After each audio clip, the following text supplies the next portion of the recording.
adik-adik semuanya di pagi hari ini selalu dalam keadaan sehat, kuat, dan tetap penuh sukacita ya adik-adik.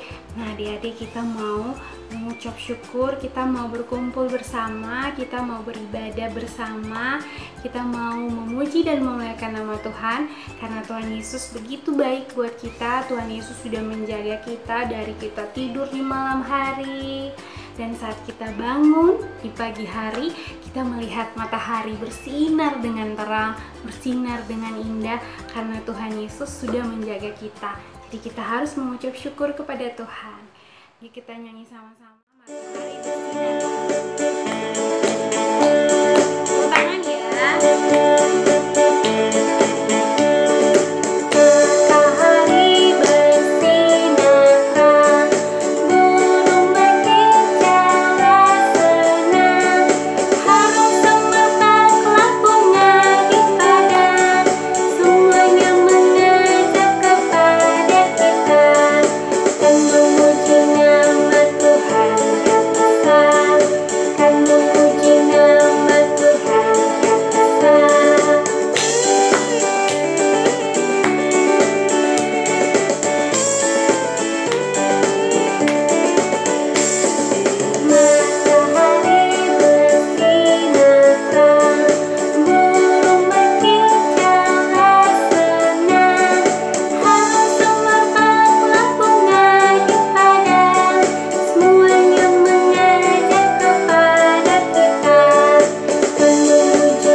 Nah adik-adik, kita harus memuji dan memuliakan nama Tuhan. Jadi saat kita bangun pagi, kita harus berdoa. Saat kita mau tidur pun kita harus berdoa. Nah sekarang kita siapkan hati kita duduk yang tenang, kita mau lipat tangan kita mau berdoa. Tuhan Yesus yang baik, terima kasih Tuhan Yesus untuk penyertaan Tuhan dalam hidup kami dari malam hingga pagi ini. Terima kasih Tuhan Yesus. Sekarang kami mau beribadah. Tuhan berkati kami, berikan kami hati, pikiran yang tenang dan fokus tertuju kepadamu. Terima kasih Tuhan Yesus. Amin. Nah adik-adik di rumah, ada yang tahu hari ini tanggal berapa? Iya betul, tanggal 31 Januari. Sekarang udah tanggal terakhir di bulan Januari. Besoknya kita udah masuk bulan Februari. Kita harus mengucap syukur kepada Tuhan karena Tuhan Yesus begitu baik, menyayangi kita, menyertai kita, menjaga kita sampai kita tiba di tanggal 31 Januari. Meskipun COVID belum selesai, terus kita masih diperhadapkan lagi dengan bencana alam, cuaca yang buruk, terus ada hujan, ada badai, ada banjir, ada gempa bumi di mana-mana. Tapi kita harus bersyukur dan berterima kasih karena Tuhan Yesus tetap menyertai kita. Tuhan Yesus tetap mengasihi kita, menjaga kita. Dan kita juga harus mendoakan saudara-saudara kita yang terkena bencana agar mereka selalu diberikan kekuatan. Nah adik-adik, Dede tahu kan burung di udara, burung pipit yang kecil di udara, Tuhan selalu pelihara. Sama seperti kita manusia, Tuhan selalu menjaga dan menyertai kita. Karena Tuhan Yesus sudah janji untuk kita kalau Tuhan Yesus akan menyertai kita sampai selama-lamanya. Jadi adik-adik tidak boleh takut, tidak boleh cemas, tidak boleh sedih. Tapi adik-adik harus tetap berdoa, tetap berserah, tetap percaya bahwa Tuhan Yesus senantiasa ada di dalam hati kita, menyertai kita di dalam situasi apapun. Kita nyanyi sama-sama ya.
Adik-adik, sekarang adik-adik udah siap kan mendengarkan cerita firman Tuhan?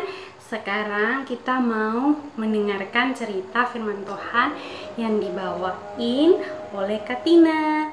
Good job adik-adik. Terima kasih Kak Ren atas pujiannya. Nah, sekarang tiba saatnya kita untuk mendengarkan firman. Tapi sebelumnya kita akan berdoa terlebih dahulu.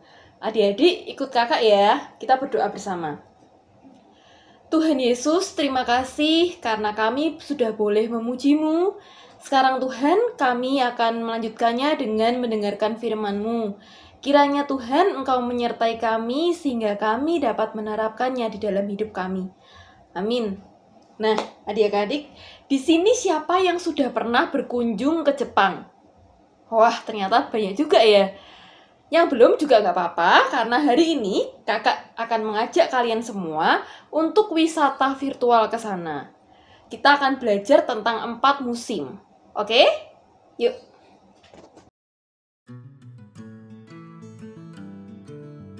Iya adik-adik, kita akan masuk ke musim pertama di Jepang. Di musim ini pemandangannya sangat indah, karena banyak bunga-bunga yang bermekaran. Ada yang berwarna merah, ada yang berwarna biru, ada yang berwarna kuning, dan semuanya tampak mewarnai sekeliling. Kira-kira ini musim apa ya? Ya betul, ini adalah musim semi. Ya adik-adik, musim selanjutnya adalah musim panas ya, atau dalam bahasa Inggris kita sering menyebutnya sebagai summer ya. Walaupun cuaca di musim ini cukup panas adik-adik, tetapi anak-anak justru mendapatkan liburan panjangnya di musim ini. Biasanya mereka pergi ke pantai untuk bermain air, lalu membangun istana pasir, lalu mereka makan es krim. Ayo, di sini suka makan es krim? Adik-adik semua? Iya, suka ya. Selain itu, di musim panas juga ada festival-festival yang menarik dan bagus. Contohnya festival kembang api. Ya adik-adik, musim ini adalah musim gugur.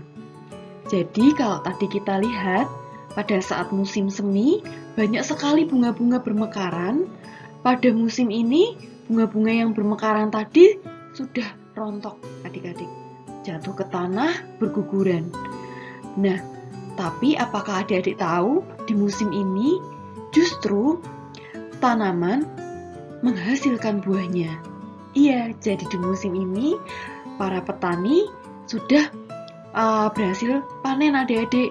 Mereka sangat gembira karena mereka dapat menikmati hasil yang mereka tanam selama ini. Nah, lalu apa yang dilakukan hewan-hewan ya pada musim autumn ini adik-adik? Ternyata hewan-hewan seperti kupu-kupu, mereka akan pergi ke tempat yang lebih hangat adik-adik. Karena apa? Karena sebentar lagi adalah musim dingin. Kalau musim dingin, berarti mereka akan mencari tempat yang lebih hangat. Lalu hewan-hewan lain seperti tupai, berang-berang, mereka akan berusaha mengumpulkan makanannya adik-adik. Makanannya mereka apa? Ya, mereka makan kacang-kacangan, biji-bijian. Mereka akan mengumpulkan itu supaya nanti bisa menjadi makanan mereka ketika musim dingin itu sudah tiba. We wish you Merry Christmas. Ya adik-adik, musim ini adalah musim yang identik dengan Hari Raya Natal. Musim apa yo? Ya, musim dingin atau winter. Nah, di musim ini banyak orang-orang mulai menggunakan baju yang lebih hangat. Mereka mulai keluar rumah pakai baju yang lebih tebal, lalu mulai pakai gloves, sarung tangan. Mereka pakai topi supaya tidak kedinginan. Dan aktivitasnya pun asik-asik adik-adik. Mereka mulai bermain ski di depan rumah. Mereka mulai membangun boneka salju, snowman. Nah, indah ya adik-adik. Yaitu tadi ada beberapa musim di Jepang. Musim itu berbeda-beda adik-adik. Itu sama seperti hidup kita. Kadang kondisi kita juga berbeda-beda. Kadang kita senang, kadang kita sedih, kadang kita marah, kadang kita tertawa. Adik-adik, satu yang pasti adalah Tuhan itu selalu mendampingi kita. Tuhan Yesus itu selalu ada buat kita di segala musim, di segala kondisi, Dia selalu ada buat kita. Jadi, kita tidak perlu takut lagi untuk menjalani hidup ini adik-adik. Tapi Kak, kadang aku suka takut. Apa yang harus aku lakukan ya? Adik-adik, ketika adik-adik takut, adik-adik bisa berdoa. Minta kekuatan kepada Tuhan supaya tidak takut lagi. Nah, bentuk penyertaan Tuhan itu juga bermacam-macam adik-adik. Seperti apa aja yuk? Ya, seperti kesehatan, ada orang tua, kita masih bisa makan, kita bisa belajar, kita punya kemampuan untuk mengerti. Nah, itu merupakan berkat-berkat penyertaan Tuhan adik-adik. Jadi, jangan takut. Tetap percaya kalau Tuhan itu selalu mendampingi kita, selalu ada buat kita. Ya adik-adik, jadi seperti musim yang silih berganti, kadang di dalam hidup kita pun kondisi-kondisi itu juga berganti-ganti adik-adik. Ada yang kadang kita senang, kadang kita sedih. Tapi satu yang pasti bahwa penyertaan Tuhan itu tidak pernah hilang. Tuhan selalu ada buat kita. Ya, kita tutup hari ini, firman hari ini dengan berdoa. Tuhan Yesus, terima kasih karena kami sudah mendengarkan firman-Mu sehingga kami tahu dan kami tidak takut lagi untuk menghadapi segala kondisi karena kami tahu bahwa Tuhan selalu menyertai. Terima kasih Tuhan, amin. Selamat hari Minggu adik-adik, Tuhan Yesus memberkati. Halo adik-adik, ayat super kita hari ini terambil dari Yohanes pasal 3 ayat 30. Kakak ulangi sekali lagi ya. Yohanes pasal 3 ayat 30. Ia harus semakin besar, tetapi aku harus semakin kecil. Kita ulangi bersama-sama ya. Ia harus semakin besar, tetapi aku harus semakin kecil. Adik-adik tahu nggak ia di sini itu maksudnya siapa? Benar, ia di sini maksudnya ialah Tuhan Yesus. Ayat super kita hari ini mengajarkan kepada adik-adik dan juga kepada Miss sendiri untuk menjadikan Tuhan Yesus besar di hati kita masing-masing. Jangan lupa dihafalkan ya bersama mama, papa, dan anggota keluarga lainnya. Dadah, selamat hari Minggu.